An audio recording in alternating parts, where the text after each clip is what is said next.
Hello everybody, welcome back to my channel, or welcome if this is your first time here.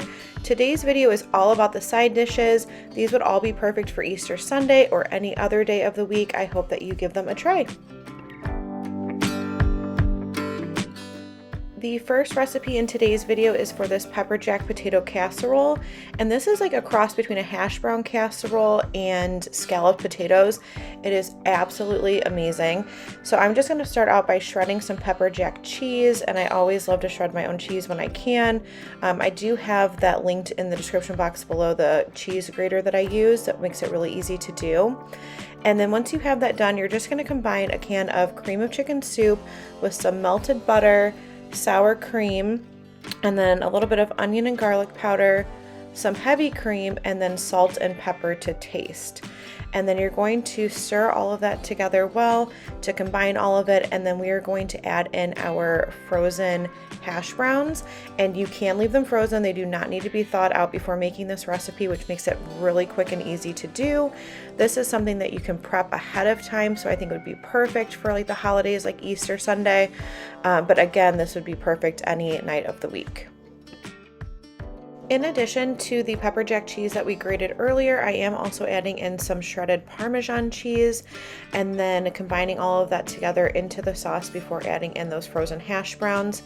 And then this is going to get placed into a 13 by 9 inch pan. I did spray it with some nonstick spray before putting it into the pan, just to make sure that nothing was going to stick when it was cooking. And then we're going to combine the ingredients for our topping and get it into the oven. And this is going to cook at 400 degrees for about 45 to 60 minutes. For me, it took right at about 45 minutes to be finished. As always, I will have the recipe linked in the description box below, so that way you can see all of the exact measurements for this recipe. So for the topping, we're going to combine some crushed Ritz crackers with some Parmesan cheese and bacon. And I did just cook this, let it cool, and then crumbled it up. You could leave the bacon out if you have vegetarians in your family. I've mentioned before in other videos, I don't eat a ton of meat, so I always am kind of looking for ways to swap recipes around. So if you have a vegetarian, just leave it out. But if not, it does add a lot of great flavor. In retrospect, I probably should have crumbled the bacon up a little bit finer, but here it is when it comes out of the oven, and it is absolutely amazing. The second side dish is for these roasted carrots with candied pecans and goat cheese, and oh my goodness, this dish is so good, and it's perfect for Easter. So I'm just starting out by peeling my carrots. I am cutting the tops off of most of them just based on like what they looked like. I just couldn't find exactly what I was looking for in the store. You know, those mixed bags of carrots with the different colors. I think that would be absolutely beautiful for this dish. But even with these regular carrots, it was absolutely delicious. So I highly recommend making this recipe. Once you have your carrots prepped, you're just going to put them on a foil lined sheet pan, and then I'm going to put some salt and pepper, and then we're going to sprinkle it with some cinnamon, some brown sugar, and then we're going to top it with some pats of butter. I just thinly sliced the butter so I could try to get some on each of the carrots. Once these go into the oven, you are going to be tossing them about like every 15 minutes. They're going to go in at a 350 degree oven, so you are able to kind of keep that moving throughout the sauce that kind of forms on them with the brown sugar and the butter. But these were really simple to prepare and absolutely delicious. They do take some time because you're going to roast them for about an hour. That's going to depend on the size of your carrots. You really want to let them cook down and get soft and caramelized, and it just gives such an amazing flavor to this dish. But other than the time that it takes to bake them, the prep work for this is super simple and really quick to do.